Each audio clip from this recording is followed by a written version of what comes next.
C'était la goutte d'eau qui a fait déborder le vase en Géorgie. L'opposition au pouvoir appelle une nouvelle fois à manifester jeudi, après 2 jours d'affrontements.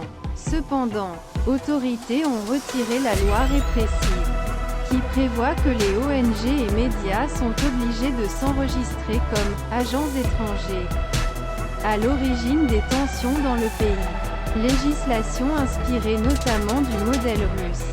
Même si elle existe aussi dans d'autres pays, la contestation trouve ses racines dans des enjeux plus profonds. Un contexte politique extrêmement polarisé entre l'opposition et le parti au pouvoir, et qui s'est exacerbé à la lumière de la guerre en Ukraine. Explique à 20 minutes Marie Dumoulin, directrice du programme Europe élargie au Conseil européen des relations extérieures. Des drapeaux ukrainiens ont été vus flotter aux côtés couleurs européennes et géorgiennes lors des rassemblements, ainsi que panneaux « Stop à la Russie ». La résistance ukrainienne contre l'agresseur russe se répercute-t-elle sur d'autres anciennes républiques soviétiques? Un terrain politique polarisé en Géorgie. La colère d'une partie du peuple géorgien s'inscrit dans un terrain politique très tendu.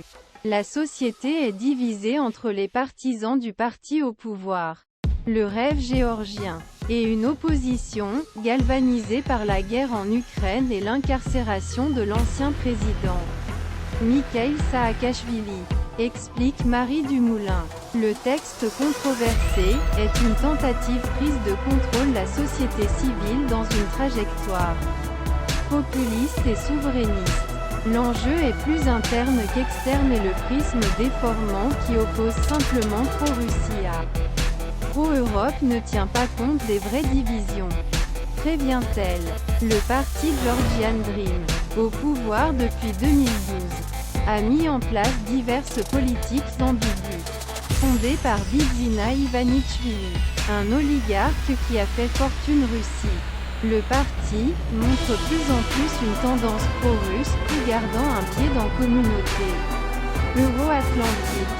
Explique à son tour Samantha Bender, chercheuse associée au Royal Institute des Affaires internationales, spécialiste la Russie, l'Ukraine et Biélorussie. L'opposition géorgienne n'abandonnera pas le combat, tant qu'il n'y aura pas de garantie que la Géorgie s'engage fermement dans une voie pro-occidentale, ont affirmé plusieurs partis. Peur de l'influence russe cependant. Le projet gouvernemental apparaît comme un nouveau revers du gouvernement dans les aspirations de la Géorgie à rejoindre l'Union européenne, assimilée à une loi d'inspiration russe. Ce projet de loi suscite d'autant plus le mécontentement de l'opposition. Dans cette loi, l'opposition géorgienne voit un frein à volonté d'intégrer l'Union européenne. Un pas vers la censure et surtout main de Moscou. Développe Samantha de Bender. Ce gouvernement, qui nous ramène dans l'orbite de la Russie, doit démissionner, déclare une Géorgienne Miranda Janakia interrogée par l'AFP.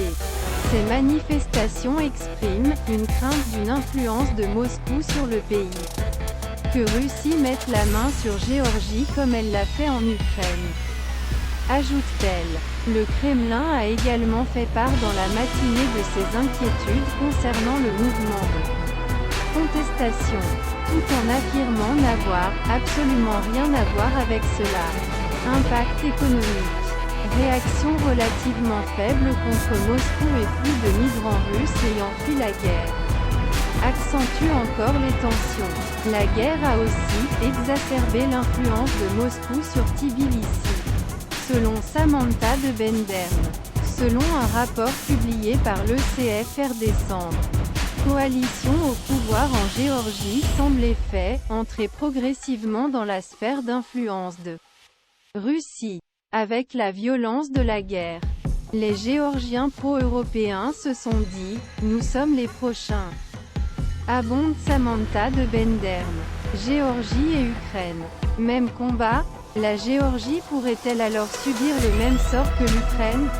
Samantha de Bendern estime que Tbilissi fait partie du même projet impérialiste de Moscou que l'Ukraine. Pourtant, il y a une vraie différence dans le discours tenu. Nuance Marie Dumoulin. Contrairement à l'Ukraine, la Russie n'a jamais nié l'existence même d'une nation géorgienne et même en admettant que Moscou ait le projet de reconquérir la Géorgie. Les Russes continueraient à reconnaître cette identité. Plaide-t-il. La Géorgie et l'Ukraine partagent également des points communs, notamment une aspiration européenne et le désir d'intégrer l'OTAN. Ces deux nations ont tendance à s'identifier. Elles ont des liens très forts et de plus, beaucoup de Géorgiens se battent en Ukraine. Souligne Marie Dumoulin. La révolution des Roses qui a soulevé le peuple géorgien en 2003 a été suivie de la révolution orange ukrainienne l'année suivante. Comme la Crimée, la Géorgie a aussi une partie de son territoire sous occupation russe. Comme l'Ossétie du Sud, qu'elle a tenté de reconquérir en 2008, poussant Moscou à intervenir sur le territoire géorgien pour venir en aide aux séparatistes. Depuis de nombreuses années, nous sommes confrontés au même défi, l'occupation. En ces temps difficiles, gouvernement et le peuple géorgien sont solidaires de l'Ukraine et de son peuple, a déclaré ministre géorgien des Affaires étrangères, cité par Euronews en janvier 2022.